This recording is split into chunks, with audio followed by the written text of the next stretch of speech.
జమ్మూ కాశ్మీరు రెండు రాష్ట్రాలకు సంబంధించినటువంటి ఎన్నికలు జరుగుతున్నాయి. ముఖ్యంగా జమ్మూ కాశ్మీర్లో ఏం జరగబోతున్నది?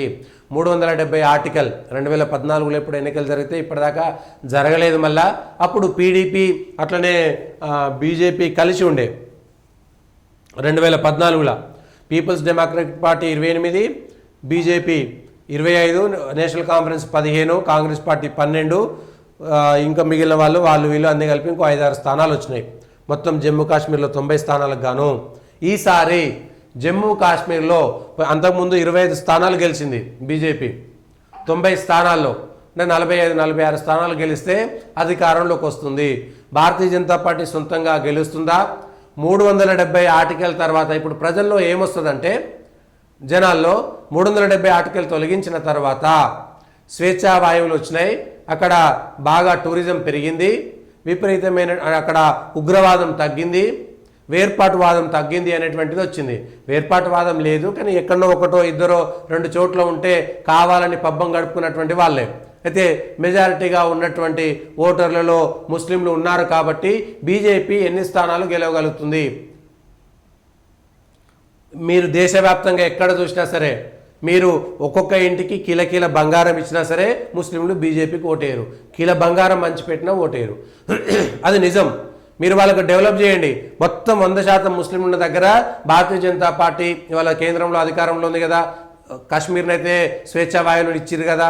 కాశ్మీర్లో ఇవాళ ఉగ్రవాదం తగ్గింది కదా. ప్రజలంతా స్వేచ్ఛగా బ్రతుకుతున్నారు కదా.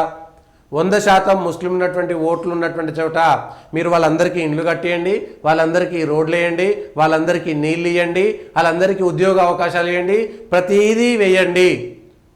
అక్కడ రేపు ఎన్నికలు జరపండి. మళ్ళీ ఎన్నికల్లో ప్రతి ఇంటికి కిల బంగారం, తులం బంగారం కూడా కాదు, కిల బంగారం కూడా ఇచ్చేసి రండి మాకు ఓటేయమని.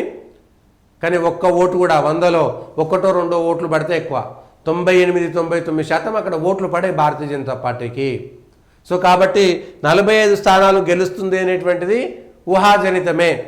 అది ఊహించడానికి కూడా కష్టమే. జమ్మూ కాశ్మీర్లో రేపు పొద్దుగాల జమ్మూ కాశ్మీర్లో భారతీయ జనతా పార్టీ అధికారంలో రాకపోతే జరిగేటువంటి చర్చ ఏం జరుగుతుందంటే, జమ్మూ కాశ్మీర్ను బాగా చేసినాం, 370 ఆర్టికల్ తొలగించిన తర్వాత జమ్మూ కాశ్మీర్ ప్రజలు పూర్తిగా వ్యతిరేకంగా ఉన్నారు భారతీయ జనతా పార్టీకి, మోడీకి, అందుకనే అక్కడ మెజారిటీ రాలేదు, నిజంగా మంచి చేస్తే వాళ్ళకు ఓట్లు వేసేటువంటి వాళ్ళు కదా అనేటువంటి చర్చ జరుగుతుంది.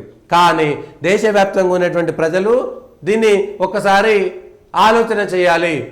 మీరు హైదరాబాద్లో చూడండి, లేకపోతే ముస్లిం లీగ్ గెలిచినటువంటి దగ్గరలో చూడండి, లేకపోతే ఔరంగాబాద్ లాంటి ఏరియాలో చూడండి, మాలేగావ్, మహారాష్ట్రలో మాలేగావ్ లాంటి ఏరియాలు చూడండి, బీహార్లో, ఉత్తరప్రదేశ్లో మీరు ట్రిపుల్ తలాక్ రద్దు చేసి స్వేచ్ఛా వాయువులు ఇచ్చినటువంటి ముస్లిం మహిళలు కూడా బీజేపీకి ఓటేయరు.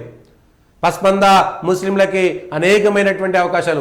ఉత్తరప్రదేశ్లో అక్కడ ఉన్నటువంటి రామ్నగర్ ఏదో ఉంటుంది, ఆ పోలింగ్ బూత్లో ఉన్నటువంటి 2000, ఆ ఊర్లో ఉన్నటువంటి 2000 ఓట్లలో 1900 ఓట్లు ముస్లింలు ఉంటారు.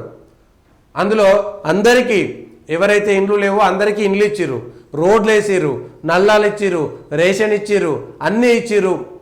కానీ మొన్న జరిగినటువంటి ఎన్నికల్లో అక్కడ కేవలం 100 ఓట్లు మాత్రమే బీజేపీకి వచ్చినాయి, మిగిలినటువంటి ఓట్లు బీజేపీకి వ్యతిరేకంగా పడ్డాయి. కానీ అక్కడ రోడ్లు అందరు వాడుకుంటున్నారు, నీళ్లు అందరు వాడుకుంటున్నారు, ఎల్ఈడి బల్బులు అందరు వాడుకుంటున్నారు, కేంద్ర ప్రభుత్వ పథకాలు అందరూ వాడుకుంటున్నారు.